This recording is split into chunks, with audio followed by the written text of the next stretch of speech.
안녕하세요. 까치살모입니다. 오늘은 우리의 공대함 유도탄 2 사업이 중단되었다고 해서 그 이야기를 해볼까 하는데요. 그럼 공대함 유도탄 2 사업이란 무엇이냐라고 했을 때 그건 바로 KF-21 전투기에 탑재되는 덕티드 램제트 방식의 초음속 대함미사일을 개발하는 사업입니다. 그런데 국회 국방위 유영원 의원실에 따르면 KIDA, 그러니까 한국국방연구원의 사업 타당성 조사 결과 공대함 유도탄 2는 사업 타당성 미확보로 결론 났다고 합니다.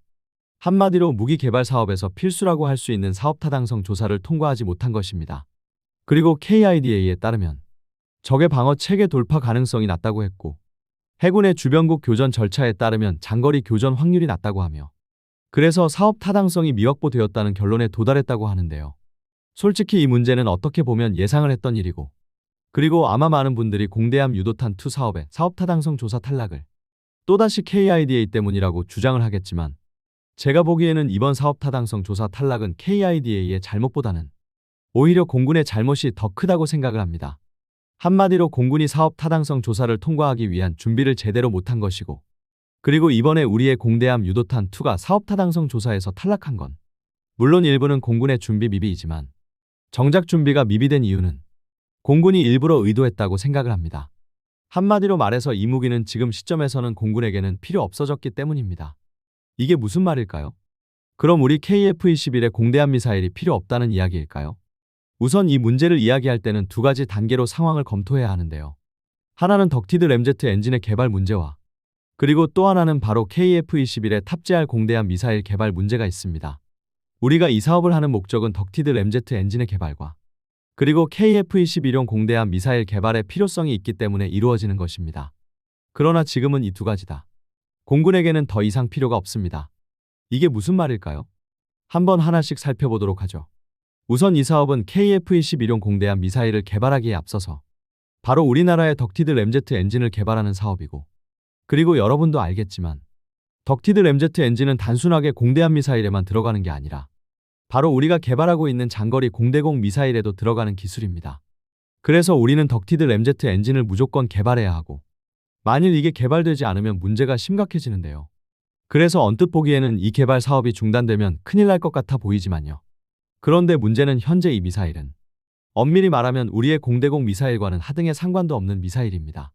이게 무슨 말이냐라고 했을 때 솔직히 저는 이게 일종의 중복 투자이고 예산 낭비 중에 하나라고 생각을 하는데요. 현재 우리나라는 액체 방식의 램제트 엔진이 아니라 고체 방식의 덕티드 램제트 엔진을 개발하고 있지만 그 덕티드 램제트 엔진을 개발하기 위한 시험체가 한 가지가 아니라 두 가지입니다. 그래서 필요 없이 중복 투자가 이루어지는 것이고 예산 낭비가 이루어지는 건데요. 그럼 두 가지 시험체는 무엇이 있느냐라고 했을 때 우선은 첫 번째는 바로 공대함 유도탄 2의 선행 연구라고 할 수 있는 FA-50에 탑재되는 램제트 시험체가 있고요. 이 시험체는 올해인 2025년에 첫 발사가 이루어진다고 하는데요. 그런데 우리의 램제트 시험체는 이것만 있는 게 아닙니다. 우리의 램제트 시험체는 또 한 가지가 더 있는데요. 그건 바로 초음속 표적을 개발하기 위한 시험체입니다. 공대함 미사일을 개발하기 위한 시험체가 직경 350mm의 FA-50에서 발사되는 시험체라면 초음속 표적 시험체는 지상에서 부스터로 발사되고 직경 280mm인 시험체입니다.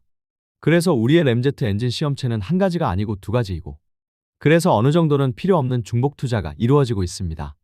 그리고 만일 저에게 둘 중에 하나를 감축하라고 한다면 당연히 저는 FA-50에서 발사되는 시험체의 예산을 삭감할 것입니다.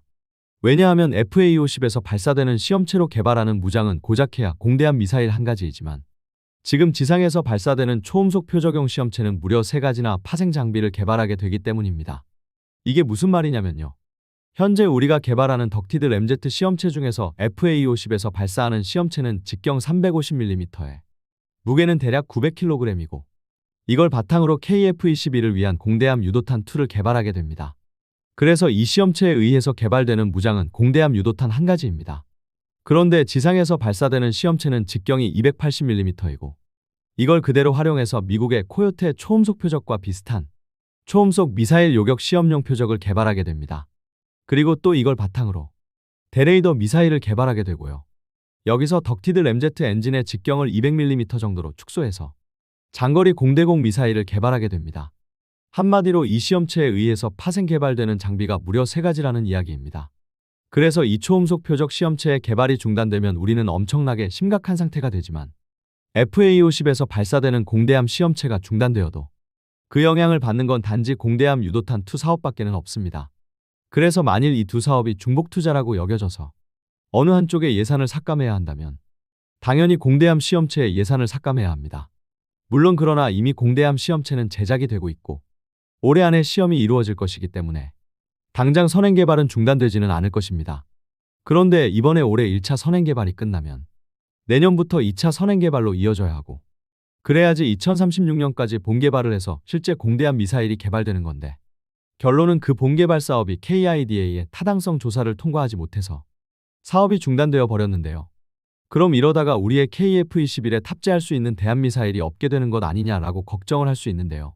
당연히 대안이 있고 그리고 그 대안이 더 합리적이기 때문에 공군이 공대함 유도탄 2 사업에 소극적인 모습을 보인 게 아닌가 합니다. 그럼 그 대안이란 무엇일까요? 솔직히 아마 그 대안으로 많은 분들이 극초음속 미사일을 생각하실 것입니다. 당장 얼마 전에도 극초음속 미사일의 첫 시험이 성공을 했다고 했고 그리고 극초음속 미사일을 바탕으로 가장 먼저 대한미사일을 만든다고 하니 아마 극초음속 대한미사일이 그 대안이 될 거라고 생각을 하실 것입니다. 그런데 과연 그럴까요? 저도 처음에는 그 대안이 극초음속 미사일이라고 생각을 했습니다.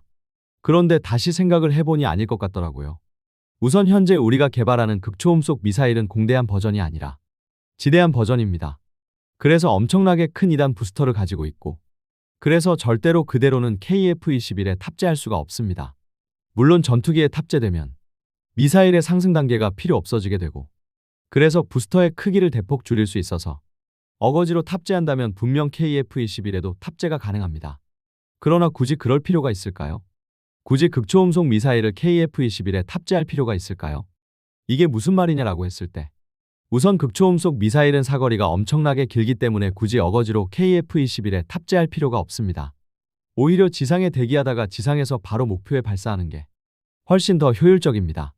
굳이 KF-21에 탑재하게 되면 KF-21에 이렇게 무거운 극초음속 미사일을 장착한 상태로 상시 공중에 대기하는 공중초계는 불가능하고 그럼 지상에서 대기하다가 발진해야 하는데 지상에 대기하다가 발진하고 그리고 극초음속 미사일을 발사하기 위해서는 당연히 KF-21도 가속을 하고 발사를 해야 해서 KF-21이 극초음속 미사일을 발사하는데 너무 오래 걸립니다. 그래서 굳이 KF-21에 탑재해서 발사해서 얻을 이익이 없습니다. 그럼 극초음속 미사일의 사거리는 얼마나 되느냐라고 했을 때 극초음속 미사일의 비행 형태가요. 우선 램제트 엔진을 가동해서 가속을 하고 마하 5에 도달하면 또다시 스크램제트 엔진을 가동해서 가속을 하게 되고 그럼 최대 마하 16인가까지 극초음속 미사일은 계속 가속을 하게 되고 그리고 그 후로는 엔진은 연료가 떨어져서 중단되게 되고 그럼 남아있는 관성에너지로 극초음속 미사일은 계속 비행을 하게 되는데요. 대략 마하 4 정도로 목표물과 충돌하는 사거리가 1000km 정도 나옵니다. 그래서 극초음속 미사일은 지상에서 발사를 해도 우리가 방어해야 하는 모든 지점에 10분 안에 도달하게 됩니다. 그래서 극초음속 미사일을 굳이 KF-21에 탑재할 필요는 없습니다. 그래도 굳이 KF-21에 탑재하려면 그대로는 탑재할 수는 없고 새롭게 많은 걸 다시 개발해야 해서 시간과 예산이 더 필요하게 될 것입니다. 그래서 공대함 유도탄 2에 대하니 현실적으로 극초음속 미사일이 될 가능성은 높지 않다고 저는 생각을 합니다. 한마디로 말해서 극초음속 미사일을 별도로 다시 개발해서 KF-21에 탑재해서 KF-21에서 발사하는 것보다 그냥 지금 그대로 지상에서 발사하는 게 훨씬 효율적이라는 이야기입니다. 그럼 우리 KF-21에는 공대함 미사일을 탑재하지 않을 것이냐라고 했을 때 그건 아닙니다. 당연히 다른 대안이 있습니다. 그럼 그 다른 대안이란 무엇이냐라고 했을 때 그건 바로 하푼 대한미사일입니다. 공군은 하푼 대한미사일을 KF-21에 탑재하려고 하는 게 아닌가 합니다. 여러분도 알겠지만 우리가 공대함 유도탄 2를 개발하게 된 이유는 바로 미국에서 우리 KF-21의 미국산 무장을 통합해주는 걸 거부해서입니다. 특히 그나마 다른 무장들은 전부 KF-21이 완성이 되면 통합을 허락해줄 거라고 했지만 두 가지 무장, 그러니까 하푼 대한미사일과 그리고 함대 레이더 미사일은 앞으로도 통합을 허락하지 않을 거라고 해서 우리는 대한미사일과 대레이더 미사일을 개발하려고 하는 건데요. 그런데 여기서 알아야 하는 건 미국에서 굳이 하푼 대한미사일과 그리고 함대 레이더 미사일을 KF-21에 통합하는 걸 거부한 이유입니다. 그 이유가 무엇이냐면요. 다름 아닌 바로 이 미사일들은 개량형이 개발되고 있기 때문에 구형 모델의 통합은 굳이 할 필요가 없다는 것이었습니다. 그런데 분명 그때 함대 레이더 미사일은 신형이 개발되고 있던 게 사실인데요. 정작 하푼 대함 미사일은 신형이 개발되고 있지 않았습니다. 그래서 그 당시 우리 측에서는 미국에서 우리 KF-21의 개발을 방해하려고 그런 이야기를 하는 거라고 생각을 했는데요. 그런데 최근에 미국에서 정말로 신형 하푼 대함 미사일을 개발하고 있다고 합니다. 문제는 저도 이 소식을 최근에 들어서 새롭게 개발되는 하푼 대함 미사일이 어떤 미사일인지는 전혀 모릅니다. 다만 중국 함대의 방공망을 돌파할 정도의 엄청난 성능을 가지는 미사일이고, 그렇기에 기존 하푼과는 이름만 같을 뿐 전혀 별개의 미사일이라고 하고요.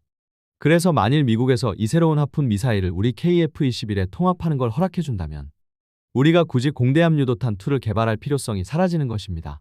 더욱이 공군 입장에서는 공대함 유도탄2의 사업비가 5,640억에서 1조 2천억으로 증가했기 때문에 더욱더 필요가 없어지는 것입니다. 여러분 지금 우리나라에 공대함 미사일이 몇 발이나 있는지 아세요? 현재 우리나라에는 서산 비행장의 제20 전투비행단의 KF-16에서 1990년대에 도입한 하푼 블록1을 운용하고 있고, 그리고 2000년대에 들어서 F-15K가 도입되면서 하푼 L형이 도입되었는데요.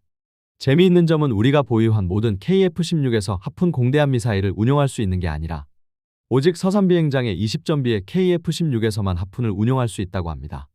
왜냐하면 과거 KF-16의 하푼 대함 미사일 운용 능력을 부여할 때 미국 업체 측에서 전투기 대수에 따라서 미사일 통합 비용을 청구해서 비용을 아끼기 위해서 서산 비행장의 KF-16에만 하푼 운용 능력을 부여한 거라고 하고요.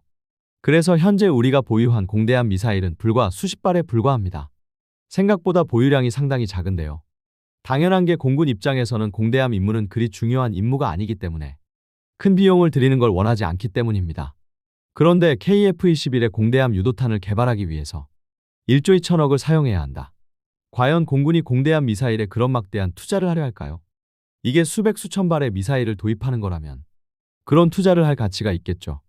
그런데 고작해야 수십 발의 공대함 미사일을 도입하기 위해서 1조 2천억을 쓴다라. 당연히 공군 입장에서는 받아들일 수 없는 게 사실이고요. 그럴 바에는 그냥 미국의 신형 하푼을 도입하는 게, 아무리 미국이 신형 하푼의 가격을 높게 불러도 1조 2천억까지 들어갈 리가 없고, 고작해야 수천억 선이면 KF-21의 신형 하푼을 통합하고 수십 발의 하푼을 도입할 수 있을 것입니다. 그러니 당연히 이 사업을 공군이 좋아할 리가 없고, 당연히 사업 타당성 조사를 통과하기 위해서 적극적일 리가 없겠죠. 그런데 그럼 미국에서 신형 하푼을 우리의 KF-21에 통합하는 걸 허락할 거냐라고 했을 때 당연히 해줄 것입니다. 왜냐하면 미국에서 이 미사일을 개발하는 이유가 동맹국의 대중국 대응 능력을 강화하기 위해서이기 때문입니다. 한마디로 미국이 과거에 우리의 KF-21의 하푼 미사일의 통합을 허락해주지 않은 건 우리 KF-21의 개발을 방해하기 위해서가 아니라 정말로 신형 하푼을 개발 중이었고, 그래서 그 신형 하푼을 통합하라는 소리였던 것입니다. 더욱이 이번에 KIDA에서도 우리의 공대함 유도탄2가 적의 방어체계를 돌파할 가능성이 낮다고 이야기했는데요. 실제로 이게 사실이기도 합니다. 현재 갈수록 A사 레이더가 더 발전을 하고 있고, 요즘은 마치 이지스 레이더처럼 사면 고정식 A사 레이더를 함선에 탑재하는 게 일반적이고, 중국은 그런 함선을 수십 척씩 찍어내고 있고, 심지어는 북한조차도 그런 함선을 건조하고 있습니다. 그런데 과연 이런 사면 고정식 A사 레이더가 구축한 방공망을 초음속 대함미사일이 돌파할 수 있을까요? 현실적으로 힘들다고 보는 게 옳을 것입니다. 실제로 일본 같은 경우를 보면 그 답이 보이는데요. 일본은 ASM-3라는 초음속 공대함 미사일을 개발하고, 심지어는 사거리를 400km로 연장한 개량형까지 개발하고도 정작 실제 양산에 들어가지 않았고요. 그 대신 지상에서 발사하는 사거리 900km의 12식 지대함 미사일 개량형이라는 스텔스 대함 미사일을 개발해서 배치했습니다.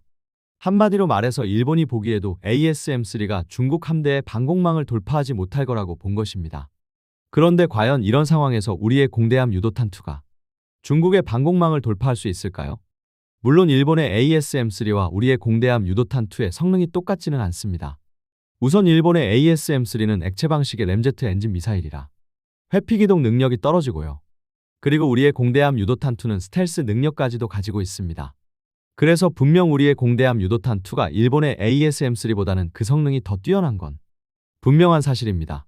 그러나 문제는 아무리 초음속 대함미사일이 스텔스 성능을 가지고 있다고 해도 어차피 초음속 미사일은 고도 10km 정도로 순항 비행을 해야 하고, 그리고 형상을 스텔스 형상으로 만든다고 해도 높은 속력으로 인해서 발생하는 적외선 방출량이 너무 많아서 훨씬 낮은 고도로 비행하고, 그리고 속도도 느려서 적외선 방출량도 작은 아음속 스텔스 미사일에 비해서는 역시 피탐지 능력이 떨어질 수밖에는 없습니다.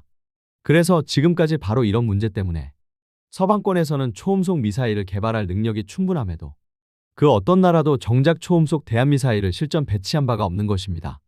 한마디로 말해서 어중간한 초음속 대한미사일보다는 적에게 탐지될 가능성을 대폭 줄인 아음속 스텔스 대한미사일이 더 효과적이라는 것입니다. 실제로 이런 문제 때문에 이미 우리도 램제트 방식의 초음속 함대함 미사일을 개발하고도 정작 실전에 배치하지 않았습니다. 실제로 미국이나 유럽 등 서방의 많은 나라들도 초음속 대한미사일을 개발했지만 그 어느 나라도 실전 배치까지 한 나라는 없습니다. 대부분의 나라들이 초음속 대한미사일을 개발은 했으나 그 효용성이 떨어져서 개발을 중단해버렸습니다.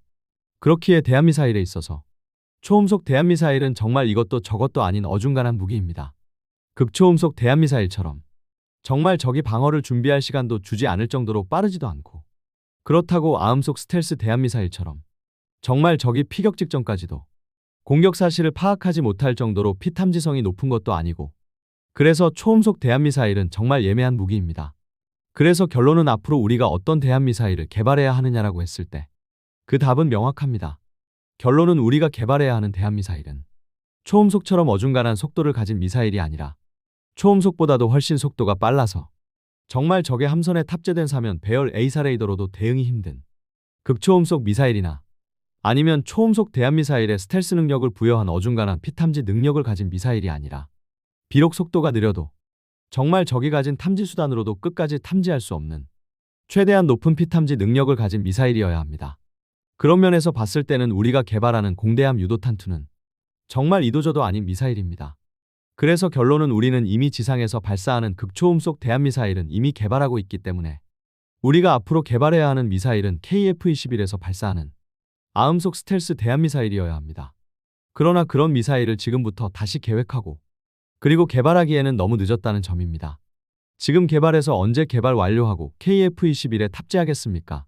그럴 바에는 당연히 공군은 미국에서 새로 개발하는 하푼 대한미사일을 소량 도입해서 KF-21에 탑재하려 할 것입니다. 솔직히 지금 시점에서는 정말 초음속 대한미사일은 현대전에서는 절대로 살아남을 수 없는 무기가 아닌가 합니다. 역시 서방의 많은 나라들이 심지어 우리나라도 마찬가지로 개발만 하고 정작 실전 배치를 하지 않은 데는 다 이유가 있는 것입니다. 여러분도 한번 생각을 해보세요. 과연 이 미사일이 이지스함의 방공망을 돌파하고 이지스함을 격파할 수 있을지 말이죠. 이 미사일의 공격 패턴을 보면 KF-21에서 발사를 하면 고도 10km 정도에서 가속과 순항 비행을 하게 되고 목표에서 대략 30km 거리에서부터 고도 10m 정도로 시스키밍 비행을 하는데요. 그때부터는 높은 공기밀도와 그리고 그 높은 공기밀도에 의한 마찰열로 계속 속도를 상실하게 되고, 그래서 목표에 충돌할 때는 마하 2.5를 절대로 넘지 못하는 미사일입니다. 그래서 우선 아무리 이 미사일이 스텔스 형상을 가지고 있다고 해도 고도 10km로 순항 비행을 할 때 발생을 하는 높은 마찰열로 인해서 이미 아주 먼 거리에서 탐지될 수밖에 없고, 그래서 생각보다 적함선이 대응을 준비할 시간이 넉넉할 수밖에는 없는 미사일입니다. 과연 이런 미사일이 이지스함의 방공망을 돌파할 수 있을 거라고 보시나요? 그리고 바로 KIDA가 지적한 부분이 이거라고 생각을 하고 다른 나라들이 이런 종류의 무기를 개발하지 않는 이유입니다. 어떤가요, 여러분? 정말 이 미사일이 적의 방공망을 돌파할 수 있을까요? 이상 영상 봐주셔서 감사합니다.